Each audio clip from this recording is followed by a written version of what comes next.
The Lord said to Moses and Aaron in the land of Egypt, "This month is to be the month of beginnings for you. It is the first month of your year. Tell the whole community of Israel that on the 10th day of this month they must each select an animal of the flock according to their father's households, one animal per household. If the household is too small for a whole animal, that person and the neighbor nearest his house are to select one based on the combined number of people. You should apportion the animal according to what each person will eat. You must have an unblemished animal, a year old. You may take it from either the sheep or the goats. You are to keep it until the 14th day of this month. Then the whole assembly of the community of Israel will slaughter the animals at twilight. This must take some, they must take some of the blood and put it on the two doorposts and the lintel of the houses where they eat them. They are to eat the meat that night. They should eat it roasted over the fire along with unleavened bread and bitter herbs.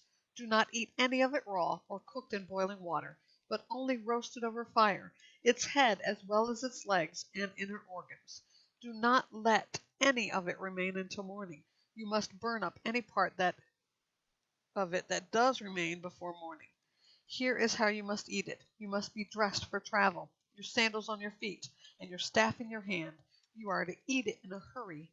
It is the Lord's Passover. I will pass through the land of Egypt on that night, and strike every firstborn male in the land of Egypt, both man and beast. I am Yahweh. I will execute judgments against all the gods of Egypt. The blood on the houses where you are staying will be a distinguishing mark for you. When I see the blood, I will pass over you. No plague will be among you to destroy you when I strike the land of Egypt. This day is to be a memorial for you, and you must celebrate it as a festival to the Lord. You are to celebrate it throughout your generations as a permanent statute. You must eat unleavened bread for 7 days. On the first day you must remove yeast from your houses. Whoever eats what is leavened from the first day through the 7th day must be cut off from Israel.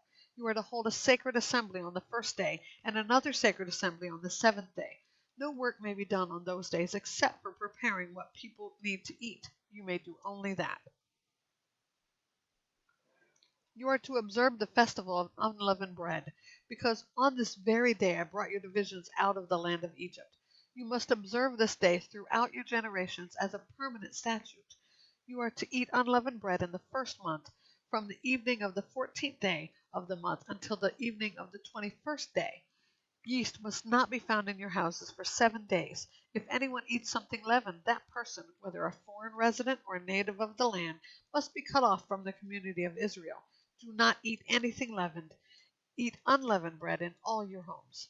Then Moses summoned all the elders of Israel and said to them, Go, select an animal from the flock according to your families and slaughter the Passover animal. Take a cluster of hyssop, dip it in the blood that is in the basin, and brush the lintel and the two doorposts with some of the blood in the basin. None of you may go out the door of his house until morning. When the Lord passes through to strike Egypt and sees the blood on the lintel and the two doorposts, he will pass over the door and not let the destroyer enter your houses to strike you. Keep this command permanently as a statute for you and all your descendants. When you enter the land that the Lord will give you as he promised, you are to observe this ritual. When your children ask you, what does this ritual mean? You are to reply, it is the Passover sacrifice to the Lord. For he passed over the houses of the Israelites in Egypt when he struck the Egyptians and spared our homes. So the people bowed down and worshipped. Then the Israelites went and did this. They did just as the Lord had commanded Moses and Aaron.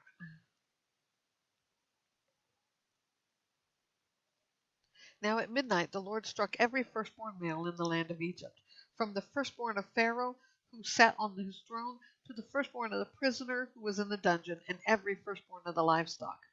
During the night Pharaoh got up, he along with all his officials and all the Egyptians, and there was a loud wailing throughout Egypt because there wasn't a house without someone dead.